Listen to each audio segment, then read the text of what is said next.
या.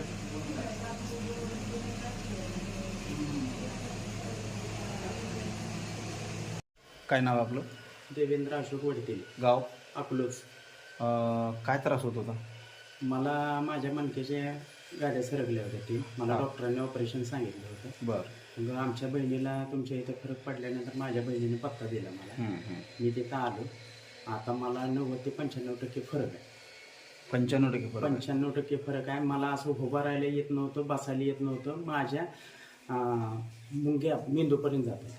अरे बापरे. मेंदूपर्यंत चमक जायची. मला ह्या अंगावरचा ह्या अंगावर उचकी देताना, खोकताना, बसताना, उठताना चमक मेंदूपर्यंत जायची. कायम चमक असायची. कायम चमक.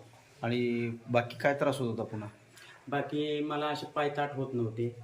सरळ उभं राहता येत नव्हतं. सरळ उभं राहायला येत नव्हतं, काय नव्हतं. आणि ह्या अंगावरचा ह्या अंगावर होताना चमक जायची परत. हा सगळा आता